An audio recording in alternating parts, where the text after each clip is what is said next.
Golden State Media Concepts Technology Podcast covers everything tech. The hottest mobile phones, tablets, games. We review it, rate it, test it. Whether you're Microsoft or Apple, Android or iPhone, we'll give it to you black and white. The Golden State Media Concepts Technology Podcast.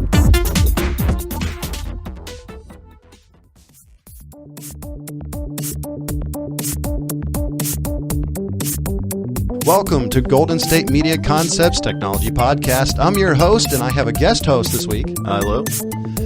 And we're going to be talking about Microsoft's E3 announcement. We're going to be talking about a possible flexible cell phone. And we're going to be talking about solar canopies that most crowded rooftops can have, along with more. And so E3, which is the Electronics Entertainment Expo, E3 to most people, just happened last week, and Microsoft released more information about their new coming Xbox Ones. We talked about the rumors. We're going to bring you the facts. And one of the major things is the Xbox One, which Xbox One S, which is allegedly the slimmer version. I'm assuming that's what the S stands for, but with Microsoft, you never really know. That's very true. According to this, the release date is August 2016, which to me sounds a little early. You think they would release it during the holiday season. The most major cool feature to me is, and I think my co-hosts will agree, it supports 4K.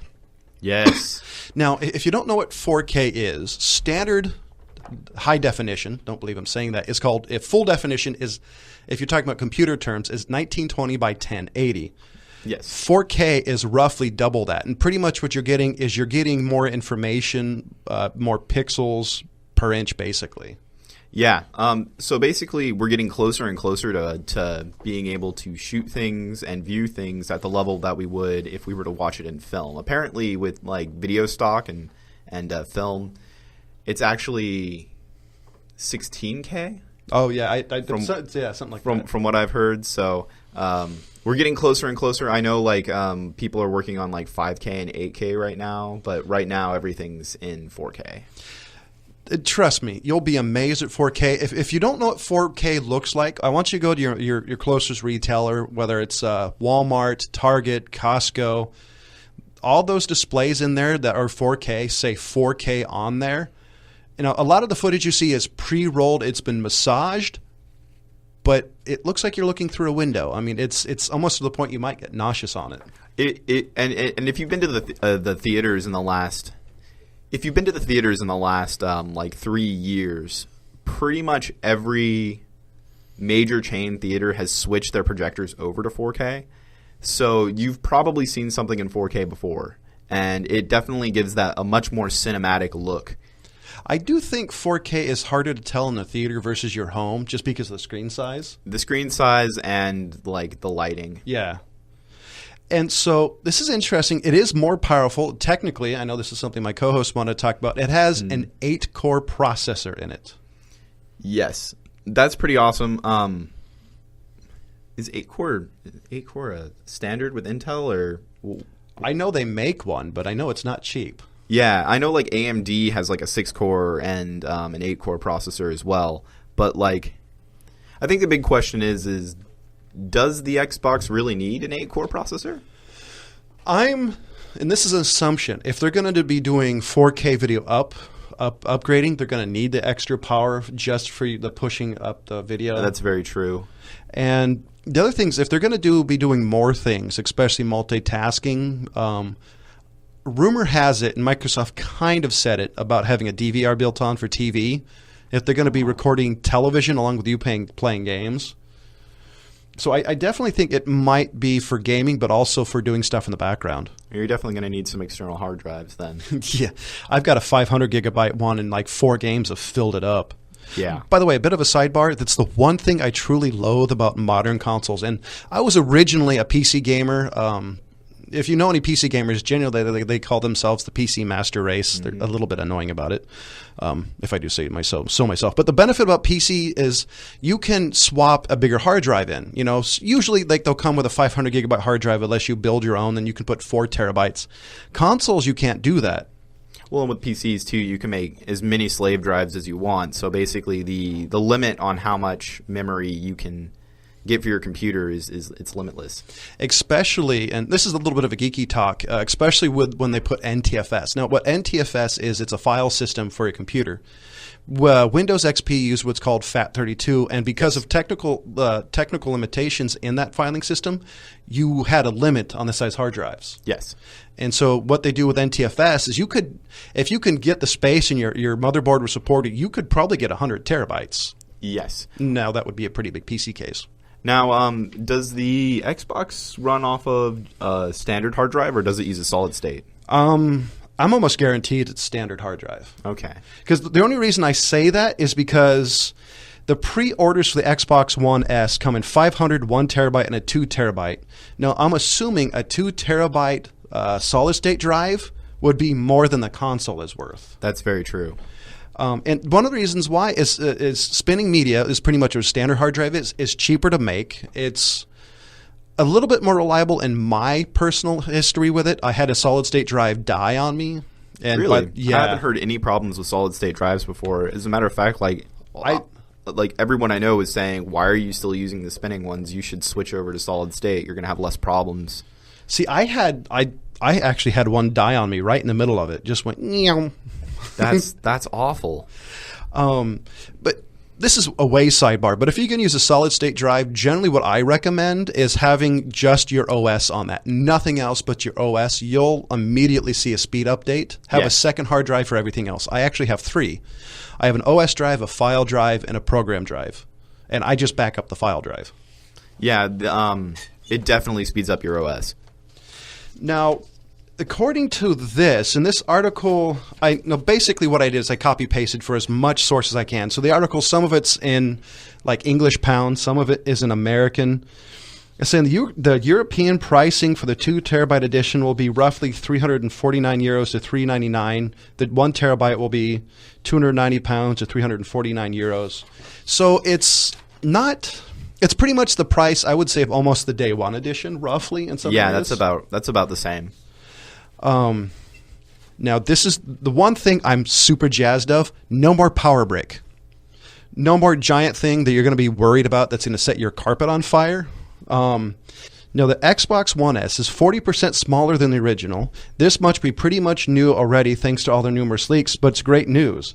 Such a reduction in size should be welcomed by many, as the original Xbox One was nothing short of a beast, which is totally true. What's doubly impressive, however, is the power supply is now built in. If you guys don't have like an Xbox at all or never seen one, Microsoft, and I don't know why, decided to have an external power supply. The benefit about this is they were to make their cases put more jam-packed more stuff into the game case, but that power brick gets ridiculously hot. Yes. And it's a pain. Like, you've got to have space for this giant machine to run your games, and then you need more space for its power supply. And if you're one of these people, by the way, I'm not it, but if you're one of these people who are OCD and want to have all the wires and have everything neat and nice, what he said is totally true. It's nearly impossible to plan for that power brick, which is about the size of a standard red brick. Yeah, it's pretty big. Now, we talked about this a little bit, and we're jumping around a little bit to the things that we think you'd find interesting. Not only does Xbox One S support 4K video playback from streaming services like Netflix and Amazon. By the way, to get 4K streaming, there's a couple of caveats to that. You have to have the bandwidth supported by that, and you have to tell, if I remember correctly, Netflix you're doing that. I'm assuming that you'd actually have to pay a little bit more for 4K. Well, I don't know about that necessarily. I haven't looked too deeply into it, but I know that if you're going with the standard Netflix account, it's $7.99 a month, and you can only stream in standard definition with one computer. For $1 more, you can do HD and 2 sources. So my assumption would be when 4K becomes more, it's something you're going to have to pay a couple extra bucks for. Yeah. Just one thing is for their bandwidth costs, because I bet sending 4K videos are ridiculous. And pretty much what it is, it's like Amazon, Netflix, your internet streamer of choice. Yeah. They pay for the bandwidth that they're using to send to you. Now, granted, you're paying anywhere from $10 to $20, but pretty much your $10 to $20 is pretty much covering their costs on the bandwidth. And not just that, but like if you've had buffering problems with HD in the past, like I have, you're definitely good luck buffering 4K. Seriously. Well, you can, but you'd have to keep it paused for a while. One of the more interesting things in there is when Xbox One came out, they made a huge deal out of the Kinect. Yes, it was really annoying. One of the reasons why I know a lot of people decided to go with the PS4 instead of the Xbox was just because of the required Kinect. And it's funny because I was originally going to switch to PlayStation, but the problem is I've had my Xbox Live since almost the beta days. Okay. And my name apparently is rare. My Xbox One name has a space in it. Oh. That's how old it is. Jeez. and so what I was originally looking over and trying to get names, I couldn't get anything cool. And it sounds weird, but you want a cool name when you have video games. And this particular name I've been using, well, pretty much forever. So I'm kind of known by it. And so you want either like a really badass name or you want a name that's going to just belittle everybody around you.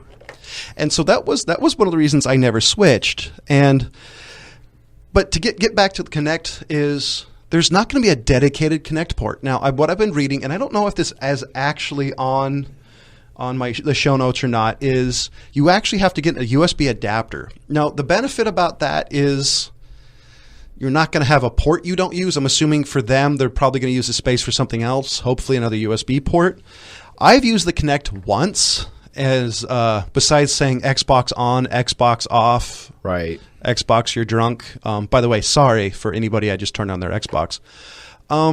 So there's a Wave Runner game I played, and it's just not fun. I mean, I was really hoping for a Star Wars game. I figured if I'm going to play a gimmick, I want something that's going to be a fun gimmick. They had a Star Wars Kinect game for the Xbox 360, but it's pretty bad. It's really bad. It's fun, but then once you realize how easy it is, then it's like, oh, wait, never mind. And my biggest problem is I'm an old school gamer. I mean, I played Wolfenstein 3D when it came out originally. And so I'm kind of used to a certain style of gameplay. Now, when you talk about going from the Wii, I suck at the Wii. I am horrible at the Wii just because it's not what I grew up playing. Well, and it's interesting because the Wii has gone back to standard controllers. Like, you can do the whole Wii thing now with the Wii U, but they also have like an Xbox controller type thing that you can use instead. See, I knew I was right not to get a Wii. And we're coming up to a break, and after the break, we're going to be talking about Samsung's big bet on this. Tired of searching the vast jungle of podcasts? Now listen close and hear this out. There's a podcast network that covers just about everything that you've been searching. The Golden State Media Concepts Podcast Network is here. Nothing less than a podcast bliss with endless hours of podcast coverage. From news, sports, music, fashion, cooking, entertainment, fantasy, football, and so much more. So stop lurking around and go straight out to the Golden State Media Concepts Podcast Network. Guaranteed to fill that podcast itch. Whatever it may be. Visit us at www.gsmcpodcast.com. Follow us on Facebook and Twitter, and download us on iTunes, SoundCloud, and Google Play.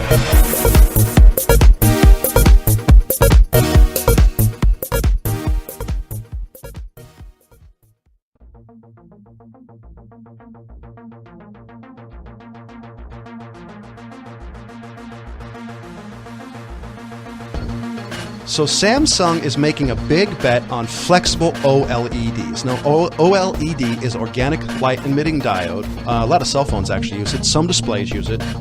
They have a brighter picture, better colors, and lower power draw. But for example, if you take a modern LED, LCD LED, and or a plasma, they suck a lot of power, especially plasmas. And OLED will have less voltage required for the same picture. And when you talk about an era when people are worried about in the environment and energy savings, this is important. Now, Samsung is already dominating the OLED market, reportedly providing 95% of the displays, which is amazing that one company is doing that. Yes.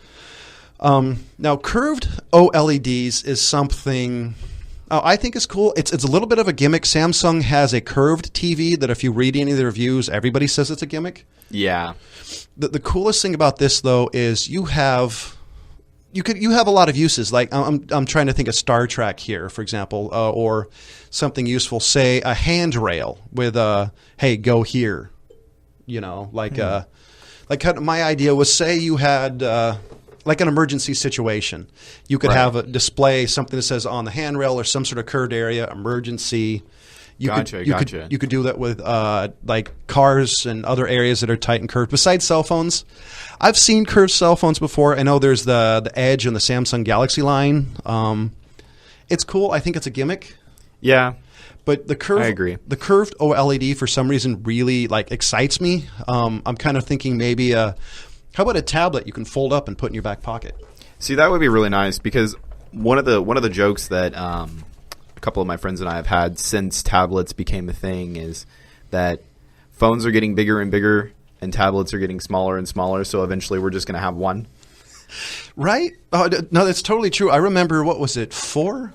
There's a number of years ago, like the world's largest cell phone. It was pretty much a tablet that came with its own earpiece. Well, and it's funny because like you'll see people call people on their tablet and have this giant thing next to their head, and it's hilarious. But if you could like fold it up, if they did something like that where you could fold it up, what if you could like fold it up into the size of a phone and use it as a phone, but then like when you fold it out, you could use it as a full tablet. See, that's cool. That could be useful. Hopefully it means people can take pictures of it folded out. So say I'm not at, like, I don't know, a Giants game and somebody's holding up their iPad to take a picture. Oh, God. And I'm not saying that's horrible, but you're blocking everybody's view there. It's not kind of annoying. that, but it's hilarious to like. It's like tablets are, in my opinion, kind of like the new like Bluetooth headset, where it's like you almost look kind of crazy using them in public. Like you have this big flat surface that you're taking pictures of things and yourself, and I'm like, you look ridiculous. It's just like the Bluetooth headset where you're talking to yourself. I've actually had the very weird situation, and sorry for going off topic, of working in a retail environment before in my past, and I'm helping somebody, and I don't know if they're talking to me or the person on their headset. Now, luckily, if you're holding up a tablet, it's a little easier to tell. That's true. You still look like a jerk, but I'm really excited about this flexible technology. This is something that has supposedly been out for, or been talked about for years. Microsoft had a version of a folding tablet that had dual screens. Yes. Weren't they talking about doing like TVs like that at one point as well? It's pretty awesome. Like you just roll it out. I think that would be amazing. The other cool thing I was thinking, if it gets cheap enough, maybe embed a wall with it. Just a giant unrollable television set, like the book Fahrenheit 451. Yeah, talk about TV walls. Well, and that would be great, because I mean, you remember back in the tube days how moving TVs around was like just a pain. And then when they finally did come out with the HD tube TVs and getting those inside anywhere upstairs was a pain. Now, if you guys step back in the Wayback Machine, when I was a kid, my parents bought a 32-inch TV back in, say, the mid-'80s. Mm-hmm. That TV weighed 450 pounds for a 32-inch TV. And if you looked at the back, it had a radiation sticker that it would, put Fukushima to shame. I mean, it was huge, and so you were literally scared to move it and open it. So the best thing about these LED LCDs and anything new, like he said, is you can move them everywhere. Right. Well, and with the new TVs, I mean, it's not that hard. But if you could just like, instead of setting up like wall mounts and stuff, just like roll it up over onto the wall, that would be amazing. See, there's so much cool thing you could think about. I'm even thinking, say, for camping. Oh, yeah. Say you have a tent and you mounted a screen there. You could mount a camera on the other side. I realize this is kind of ridiculous, but you could do that, or even in a bedroom. Say you mount one of these on the top of the bedroom, and there's a TV on the thing on the outside, so your kids can see the stars or the rain. And this is so much cool tech. Like I'm really jonesing to see something that's bigger than a cell phone. Now, what they don't say is how much it's going to talk about. Now, this goes into the next news story, and we're running up to a little bit of a break here, but we'll try to do our best to get it here fast. Samsung may release a phone with a bendable screens in 2017. Now, the device will be using an OLED along with, the device will be using an OLED as soon as 2017. People may ask not to be identified. See, the product could be a game changer if Samsung successfully comes up a user interface suitable for bendable screens. And this is coming from the IBK Securities in Seoul. And the biggest part, I think, would making them durable, because phones take a big abuse. Like, for example, I always tell all my friends, if they get an iPhone or a Galaxy, is get the OtterBox Defender. The reason why is because you can beat the living tar out of an OtterBox Defender and it won't hurt your phone. Now, if you have a phone that bends, the biggest weakness in it, and to me, at least in my mind, is is where it bends. Well, see, I actually think that this is a good idea because I've actually broken phones. I stick my phone in my back pocket. Oh no, you're one of those? Yes, I'm one of those people. Oh no. It feels comfortable for me there. It's like I have another wallet. Well, I have broken phones doing that. I bent them and No, what size phone do you have? Is it like a 6 Plus or? I have a really small LG, but I had a. See, I have a 6 Plus. I'm trying to think you can't put that in your back pocket. Because if I put my 6 Plus in my back pocket, I'm pretty sure I'd be getting a 7 Plus. I mean, yeah. Well, and I had a HTC that was about the size, a little bit smaller than the Samsung Galaxy. And I just put it in my back pocket, and one day it got really, really hot outside, and I sat down, and because of the heat, it bent the phone and broke the screen. Oh, wow. So a bendable phone for me is ideal because I don't like having my phone in my front pocket. I don't like having it in my shirt pocket. Like, I like it in my back pocket. So it's a use case. Yeah. I could see that. A bendable phone, I mean, for me personally, I'm more excited about the bendable screen technology, but a bendable phone, depending on a couple of things, like the user interface, how it worked. Yeah. I would be excited about it. One of the patents Apple recently did was for a round iPhone. Granted, if you follow any of these news sites like Engadget and other places that say Apple patented this, Apple patents a ton of stuff. Usually, if it's any idea that they think could work, they could patent it, even if they don't use it. It's true. So they're sneaky. You need to be careful about finding patents and being excited about it, because Microsoft does the same thing. It could be something that it could be useful in the future, so let's patent it today. Just a little bit of word. Well, and as far as patenting goes too, Blu-ray is owned by Sony. Yeah. Every time you buy a Blu-ray disc, you're giving money to Sony. And it's because they patented that technology and won the race against HD DVD. Yeah, and the same thing with MP3s. There's a bunch of stuff that you and I use every day that, amazing enough, it's one company that owns a patent. And we're going to be definitely talking about this more down the line, because this is something that I know myself and my co-host think is interesting. And before we go on the break, I want you to do me a favor. Go to GSMC's Technology Podcast Facebook page, find the episode. This is episode 10, and I want you to comment specifically about this and tell me what you think. Is a curved screen interesting to you? Do you need a curved phone, for example? What do you think? Do you want it to fold in your pocket? And after the break, we're going to be talking about solar technology.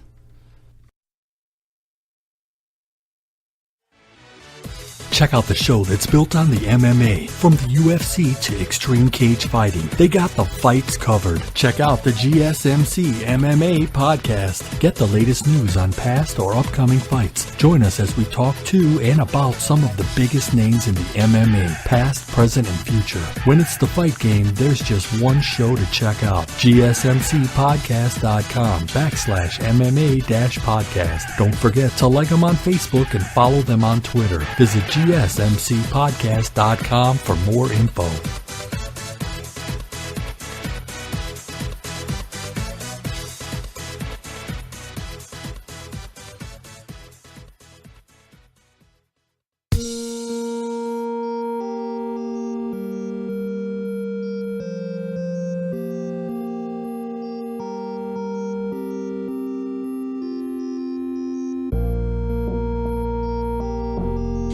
Now, solar panels have really, in the last 5 years, really picked up. One being the reliability of the panels. They last longer. And there's a company that is starting to make customized canopies for buildings that have crowded roofs. For example, New York City. A lot of New York City roofs are covered by water towers and a bunch of other things.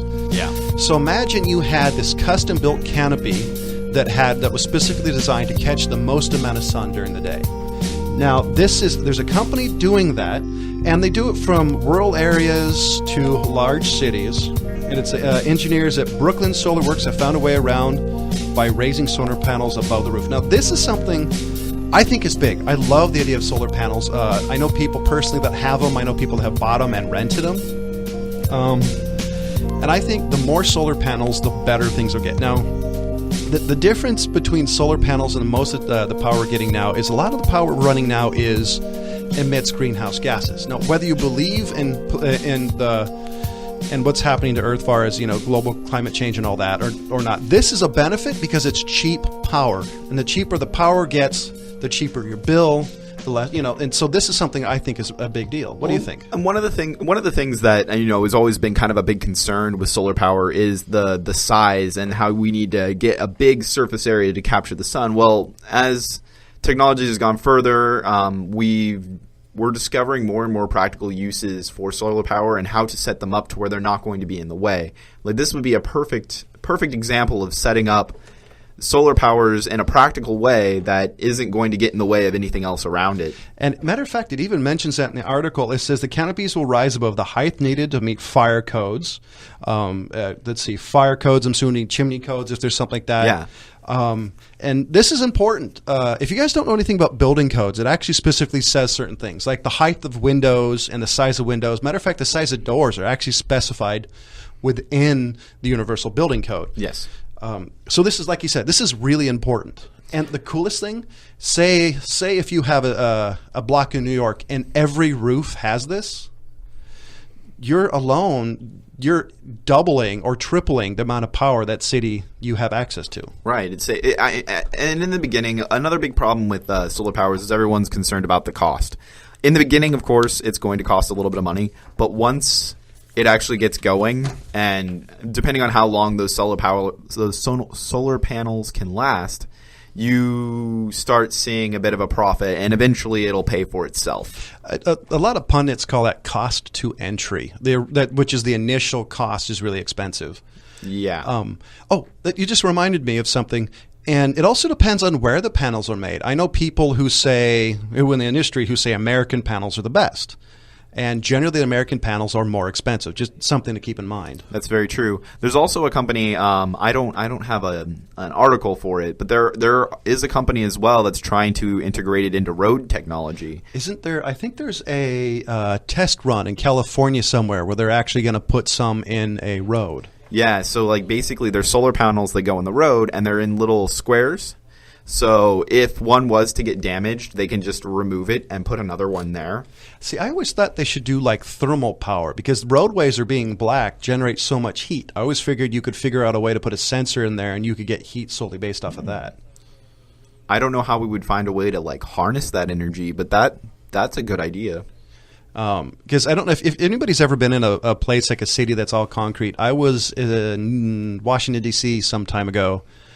And it was 124. And if you've ever been to D.C., it's all concrete and cement and marble. It was so hot, people were passing out in the Washington Monument. So if you could figure out how to harness that, I think that'd be another great way to do it. Well, yeah, and like I come from Fresno. So in Fresno, it gets really hot. You can like cook an egg on the sidewalk. So, I mean, thermal power would be, if we could harness it, sure. And we're going to go into something that kind of fits within this, but kind of not. Now, this is something that, honestly, I just think it's cool. There's a South African company who's come up with a pop-up emergency shelter that fits into shipping containers, a Connex unit, what they're generally called. And what it is this comes with, now each emergency shelter comes with 110 outlets, tables, benches, sink, water for purification, heat. It can be collapsed down to 30 centimeters. It comes with running water. I'm assuming if you have a source to get that. And its insulated panels are integrated into steel walls and roof units, which enable the residents to maintain a comfortable living temperatures. Pretty much what this is this is a temporary shelter that can last 20 years. So how much is the rent? That sounds great. It doesn't, right? It doesn't actually say that. I'm thinking, can I buy a couple? Right? It says 16 Humana hut shelters can fit into a single shipping container, and each one can be set up with about 5 minutes, allowing for rapid and dignified relief for refugees. Hana Hut, a South African startup, developed its all-in-one emergency shelter solution over the course of about 3 years. And the one thing this is cool about this, at least for this specific thing, is that they were designed in a third world country. If you can have quick, easy shelters for relief, especially in that area, you're going to help millions of people. Is South Africa technically a third world country? I thought it was like second world. It's second or third world. It's something like that. Yeah. I'll be honest. This is where my journalistic, skills failed. I know things can get a little hairy in South Africa. I wish I knew. And my humble apologies. I didn't actually look that up, but I think that's awesome. I mean, I know there's areas in the Middle East and Africa where things are happening. If you can make an area with a bunch of these, you could help people in a dignified way that I think is awesome. Instead of having people in tents, you have them in air conditioning huts. Yeah. And you have solar panels, and if you have enough of them, you already have a built-in solar grid. All you have to worry about is figuring out how to have water. Yeah, just the only thing, and I think it's just something that most of us are kind of concerned about, is just like, what's the price? Like it doesn't say, does it? No, the article I found, I don't remember seeing a price, and this is a startup company, so I'm figuring it's probably expensive right now. And they probably don't really know themselves. That's my guess. I wouldn't be surprised if they have maybe a couple of dozen versions of it type of thing. But right. I bet right away I wouldn't be surprised if it's incredibly expensive. But I bet down the road when they figure out how to manufacture it cheaply, better materials, a lot of this comes down from my experience to design and cost. As soon as they get all that down, I bet you could – I can't wait for you maybe buy some for like $1,000, a couple of $100, or who knows? We might even end up with cities just full of them. I think that would be awesome. You imagine that instead of going to Burning Man and bringing a tent, you just bring a bunch of Humana huts? Right. Or, like instead of, renting an apartment, you just have a Humana hut. Humana hut parks. I could see that in New York City. Humana, that would be awesome. Instead of Central Park, it's just a bunch of Humana huts. Or just like, instead of like trailers, you just have these. You see, that does totally remind me of FEMA during, the last major hurricane a couple of years ago. Something like this would be awesome. Instead of having a bunch of FEMA trailers, you just bring a couple of shipping containers, and you could, boom, instantly 16 places to put people. You have, say, 10 of them, you've automatically like quadrupled the amount of people you can help. True. Yeah. And the reason why I brought this up is this really is technology, and I know usually the last story is for goofy stuff. But I wanted to bring two of these to attention. One is solar power is cheap now. It's still expensive, but like 10, 20 years from now, I guarantee you're going to be able to put it on your roofs for penny on the dollar, and it's going to save you a ton of money. And that's one of the other reason I brought up the Humana hut thing is helping more people. And as a geek, that's the one thing I love about technology is it helps people. Yes. And good technology allows you to do things, but it's not in the way. Like what was it? They have green cars that burn grease. That, to me, is not a technology I would use because I have to do it. I have to go out on my way. Right. This is not in the way. I mean, what do you think? Oh, I agree. And I definitely think that, like, technology is definitely probably one of the things that helps humanity out the most. I know a lot of people are afraid of technology, and I think we should really just take a step forward and stop being so scared. I think it depends on the technology. And right. Granted, I'm a little bit of a curmudgeon on some of this. I think we should embrace technology that's able to help things. I'm not really on AI. I'm kind of in between of, hey, I think it'd be cool to have HAL 9000, or Cortana, but from Halo. But Look what Hal Right. did. I've seen enough science fiction movies to know where that's going. Exactly. I don't want Cylons unless, I can be their leader. So we're coming to the end of their show. I want you to do me a favor. I want you to go to gsmcpodcast.com and take a look at the podcasts we do. We have a lot. We have book reviews, football, relationship, music. We've got a ton of awesome podcasts that I know you're like. But before you view anybody else's podcast, I want you to go to GSMC's Technology Podcast page. Click on that. I want you to subscribe on anywhere that our podcast is available, because I know you will enjoy every podcast we do. And also, for every story that we've done today, I want you to go to our Facebook page. It's GSMC Technology Podcast Facebook page. Find this episode. This is episode 10. And I want you to comment. Do you love what we said? Do you hate what we said? Do you have a story do you think we should do that you really want us to know about? We want to hear from you. And as always, I want to thank you for listening to GSMC's Technology Podcast.